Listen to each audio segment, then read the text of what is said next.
देखिए shark tank India के full episodes free on Sony live. Astronaut habitat क्या होता है? मून पे होके like when we जहाँ go एस्ट्रोनॉट to रहते हैं, मून पे कहाँ रहते हैं? in future. Made in India for the world नहीं, made in India for the universe कर रहे हो। Yeah, so we can use solar energy to melt sand and then make bricks out of it and align it to make the astronaut habitat without any cement or any other material required. क्या बात कर रहे हो? Shark एक demo आपको दिखाना चाहेंगे। दिखाइए। ये अभी बनेगा घर यहाँ पे? अभी बनेगा एक पिलर। तो बेसिकली ये से पाइप कनेक्टेड है, उस पाइप के थ्रू कंक्रीट आएगा और यहाँ से एक्सट्रूड होगा। So the concrete will like pour layer by layer and then it will start printing. Wow, तो ये ऐसे पूरा पिलर बनेगा? या इसे पूरे पिलर बनेगा। एक्सेलरेटर ऐड करेंगे तो 10 मिनट और 20 मिनट में 2 फीट तक पिलर बन सकते हैं। पर ये हॉलो पिलर बनते हैं? Yeah, we can make the pillar hollow and then inside you can like put in steel structure to reinforce heavy. it. Yeah, it's very heavy. But this will turn into something like this. Yeah, this will turn into. तो ये concrete है इसके अंदर से जो निकल Yeah, रहा है? it's पूरा concrete है। ओह, It's like immovable. बड़ी 3D printing machine है ये। This is the सबसे छोटा machine that we have.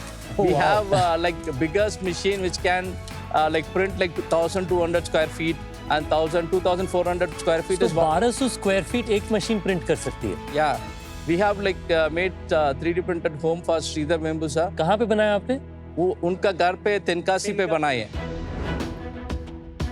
ओ ये उनका घर बन रहा है? ये श्रीधर जी का घर है। 3D वो printing. श्रीधर जी का घर पे एक लाइक मकान बन रहा है, वो इसमें एजुकेशन का पर्पस से यूज करते हैं उधर। कितना टाइम में बनाई है? Only the printing time took around like 15 days. कितना बड़ा है ये घर जो आपने बनाया? 650 स्क्वायर फीट का है and it is zero cement actually. If it's not cement, what is it? It is geopolymer. जो श्रीधर वेम्बू जी हैं वो चाहते थे कि वो बिल्डिंग जो बने वो ग्रीन सीमेंट से बने, क्योंकि सीमेंट से CO2 इमिशन का बहुत इफेक्ट रहता है। तो वो चाहते थे कुछ ऐसा सस्टेनेबल सॉल्यूशन हो जिससे ये हम लोग ये बिल्डिंग बनाएं। Normally people use it for speed or sustainability. What is the most used case scenario? So design and speed. Pradeep, Deepika और Ravi, welcome to Shark Tank season 5। Thank you. थोड़ा अपने बैकग्राउंड के बारे में बताइए। When I was like 10th standard, my uncle took a solar panel to me. So that is the day when I got like too much involved in solar. So my BTech, MTech, PhD, and after that everything I did research on solar energy. So that is why the name Kelvin 6K also, the surface temperature of the sun. Oh, nice. So जब शुरू हुआ था Kelvin 6K का कहानी. So that is like when I decided to leave the job and come here. Which year was this? It was 2020. मैं basically Madhya Pradesh में चंबल क्षेत्र मुरैना के अरे वाह। पुरसा से हूँ। तो मेरा जो स्कूलिंग वहीं से हुआ, फिर मैंने MSc किया ग्वालियर से। फिर जब PhD के लिए मैंने और दोनों साथ में एक ही सुपरवाइजर के अंडर में थे। तो वहाँ पे मिले आप सबसे पहली बार? हाँ जी। फिर उसके बाद मैं पोस्ट डॉक के लिए यूनिवर्सिटी अल्बर्टा कनाडा चला गया। तो जब इसने कंपनी स्टार्ट की तो इसने मुझे बुलाया उस टाइम पे।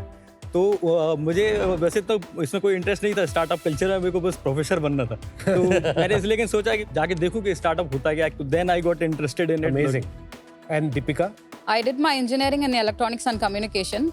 I worked as an instructional designer for 1 year.